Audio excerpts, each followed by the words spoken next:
মুছে ফেলুন আপনার চোখের পানি। গভীর রাতে সেহরি খেতে পারেন নাই বলে কি আপনার রোজা হবে না? কে বলেছে? গভীর রাতে অ্যালার্ম বেজেছে, ক্লান্ত শরীরটা ঘুমিয়ে গেছে, জোরের আজান দিয়ে দিয়েছে, বুকটা মোচড় দিয়ে উঠল। হাহারে, সেহরি খেতে পারলাম না, রোজাও রাখতে পারলাম না।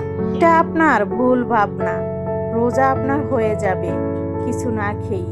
আপনি ওইখান থেকে আল্লাহর নামে নিয়ত করে ফেলুন যে আমি রোজা আছি।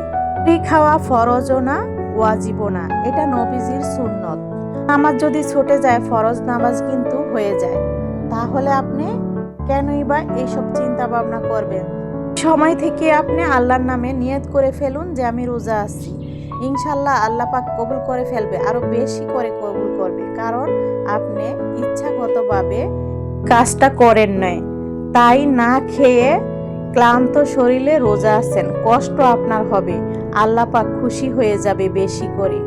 এই জন্য হচ্ছে আপনি কখনো যদি কোনো কারণে সেহরি খেতে না পারেন, কোনোভাবেই রোজা ভাঙার দরকার নেই। ওই সময় থেকেই আপনি ভাববেন যে আমি রোজা আছি। ইনশাল্লাহ আল্লাহ পাক খুশি হয়ে কবুল করে নেবে। দর্শক, আসসালামু আলাইকুম। আমি ফাতেমা বলছি নারায়ণগঞ্জ থেকে। সবাইকে ওয়েলকাম জানিয়ে শুরু করছি নতুন দিনে নতুন আরেকটি লাইফস্টাইল ব্লগের ভিডিও। আশা করছি সম্পূর্ণ ভিডিওটি শেষ পর্যন্ত দেখবেন।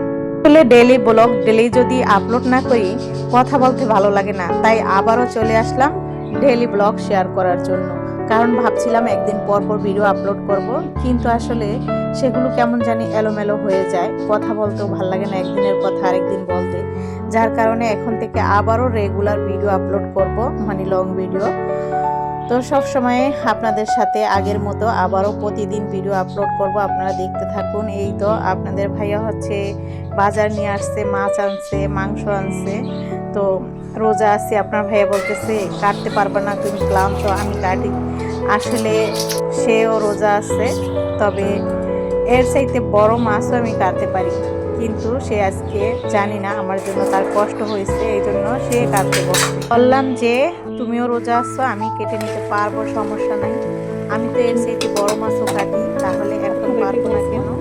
জোর করে সে মাছটা কাটলো। আসলে পুরুষ মানুষরা বাইরে অনেক কাজ করে, অনেক পরিশ্রম করে, তাদেরকে দিয়ে ঘরের কাজ করানো উচিত না।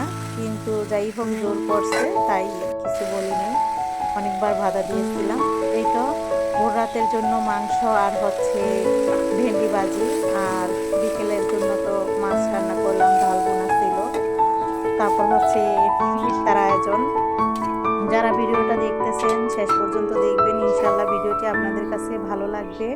যারা এখনও আমার চ্যানেলটিকে সাবস্ক্রাইব করেন নাই, প্লিজ আমার চ্যানেলটিকে সাবস্ক্রাইব করে নেবেন। যারা অলরেডি করে দিয়েছেন তাদেরকে অসংখ্য ধন্যবাদ। ইফতারের পর হচ্ছে এই রান্না বান্নাগুলো হয়েছিল, যে চা খাইতেছি ভাবতেছেন রোজা নাই, আসলে রান্নাটা হয়েছিল ইফতারের পর। ইফতারের পর চা না খেলে আমার ভালো লাগে না, যার কারণে হচ্ছে সেহরির জন্য যে রান্নাগুলো করতেছিলাম সেটা ইফতারের পর করা হয়েছিল।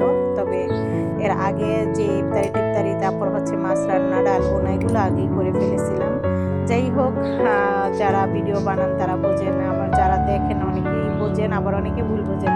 যাই হোক, বুঝে নেবেন, সমস্যা নাই। এই তো আমার মেয়ে হচ্ছে ইফতার আয়োজনগুলো রেডি করে সবসময় প্রতিদিন। খুবই স্বাস্থ্যসম্মত ফল দিয়ে কিন্তু এই সুন্দর ফালুদাটি তৈরি করে ফেলেছে আমার মেয়ে ঘরে। স্বাস্থ্যসম্মত এগুলো কিন্তু ভাজা পোড়া না খেয়ে ফল আর এরকম এক গ্লাস শরবত যদি খেতে পারেন তাহলে আর কিছুই লাগবে না। এই যে সুন্দর করে কিন্তু ঠান্ডা ঠান্ডা দুধের ভিতরে ফেললো, আর এই তো হয়ে গেছে। আপনারা হচ্ছে বরফের টুকরা দিবেন ঠান্ডা একদম দুধটার ভিতরে, এটা করতে হয়, তাহলে ভালো লাগবে। গরম দুধে এটা খায় না, যারা খান তারা বোঝেন। আর যারা দুধ জাল করে ঠান্ডা করে এরপর হচ্ছে বরফের টুকরা সাথে মিক্স করে কিন্তু এই ডেজার্টটা আর কি রেডি করতে হবে। তো এই ছিল আমাদের ইফতার আয়োজন। কেমন লাগলো ভিডিওটি? আপনাদের কাছে ভালো লাগলে ভিডিওটিকে শেয়ার করতে পারেন। যারা দিতে ভুলে গেছেন এখনই একটি লাইক দিয়ে ফেলুন। এখন চ্যানেলটিকে যারা সাবস্ক্রাইব করতে ভুলে গেছেন তারা এখনই আমার চ্যানেলটিকেও সাবস্ক্রাইব করে ফেলুন। আর যারা করে ফেলেছেন তাদেরকে অসংখ্য ধন্যবাদ, যারা লাইক দিয়েছেন তাদেরকে অসংখ্য ধন্যবাদ, মূল্যবান মন্তব্যের জন্য অসংখ্য ধন্যবাদ। আল্লাহ হাফেজ।